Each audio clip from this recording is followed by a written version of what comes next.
It's kind of wild when you think about it, right? How can one single war, just 4 years, completely change the map of a region that's been around for thousands of years?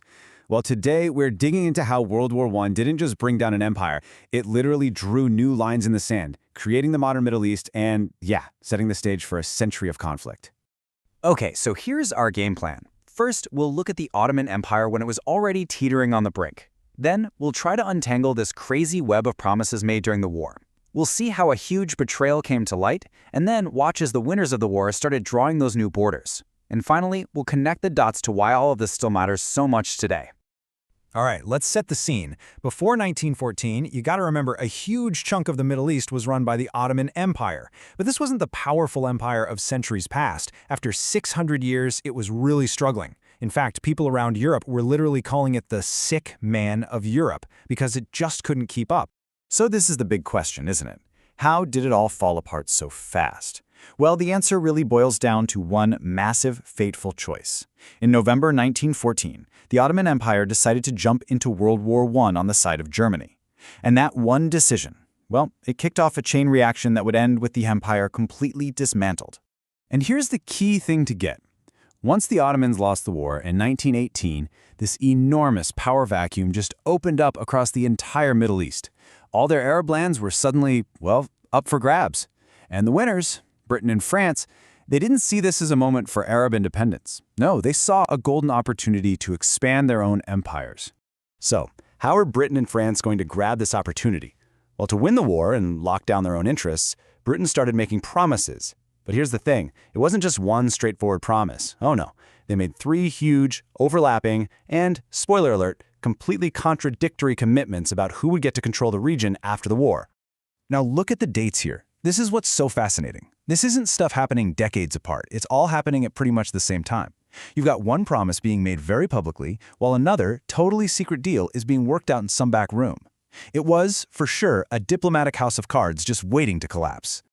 Okay, so promise number one, the promise to the Arabs. In a bunch of letters, the British basically told Sharif Hussein of Mecca, hey, if you lead a massive Arab revolt against our common enemy, the Ottomans, we'll back you. We'll support the creation of a huge independent Arab nation when this is all over. And this, of course, lit a fire under the Arab nationalist movement. But, and this is a huge but, at the very same time that British officers like the famous T.E. Lawrence, or Lawrence of Arabia, are out there in the deserts fighting alongside Arab rebels for their freedom, British and French diplomats are secretly huddled over a map doing the exact opposite. And this slide just lays it out perfectly, doesn't it? On one hand, you have the public promise of Arab independence. On the other, the secret Sykes-Picot Agreement, which was all about European control. The plan was for France to get what's now Syria and Lebanon, while Britain would grab modern-day Iraq, Jordan, and Palestine for itself. And then, as if things weren't complicated enough, along came promise number 3 in 1917. This was the Balfour Declaration. And in it, Britain publicly supported creating a national home for the Jewish people right in Palestine, a land where, the Arab population at the time made up about 90% of the people living there. The wording here, as our source material really points out, was incredibly careful and incredibly vague. I mean, what is a national home? Is that a state? Maybe?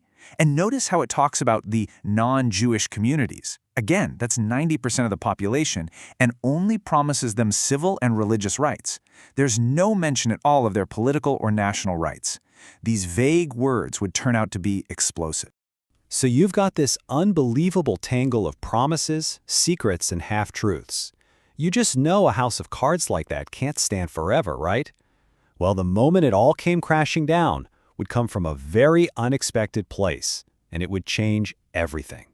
It happened in late 1917.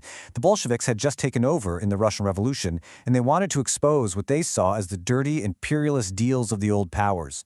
So they opened up the secret archives and just published everything they found, including the full text of the Sykes-Picot Agreement for the entire world to read. The reaction? Absolute outrage. You can just imagine the fury. The Arab leaders had risked everything. Their people had fought and died based on Britain's promise. And now they find out their supposed allies were just planning to colonize them all along. That moment created a deep, deep distrust of the West that, frankly, has never really gone away. So after the war, the cat was fully out of the bag. The The secret deals were now public knowledge. And at the Paris Peace Conference, instead of backing down, the victorious powers basically just doubled down and made their secret plans official. They created a whole new system to manage the region. They called it the mandate system. Now, on paper, it sounded kind of noble. The idea was that the advanced nations of Europe would guide these less developed territories until they were ready to rule themselves. But in reality, as our sources put it, it was a little more than thinly disguised colonialism.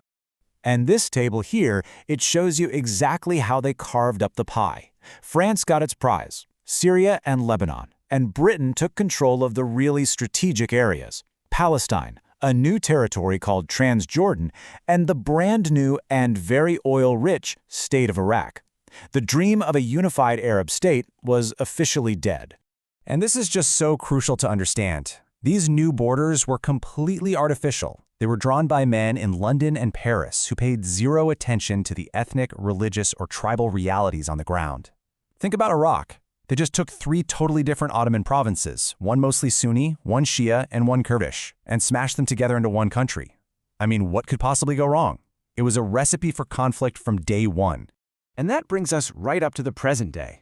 Because these decisions, these lines drawn in the sand 100 years ago, they aren't just something for the history books. They are the direct root of so many of the tensions and wars that have defined the Middle East ever since. That powerful feeling of being betrayed, of having these illegitimate borders forced on them, became a major rallying cry. It has fueled all kinds of movements over the last century, from secular Arab nationalists to radical Islamist groups who all, in their own way, wanted to challenge or even erase those colonial lines. Which leaves us with a pretty provocative final thought. For over 100 years, these borders have been rocked by wars, by invasions, by civil unrest. Groups like ISIS even made destroying the Sykes-Picot border a core part of their propaganda. So it really forces you to ask, after all this time, after all this conflict, are those lines drawn in the sand actually permanent?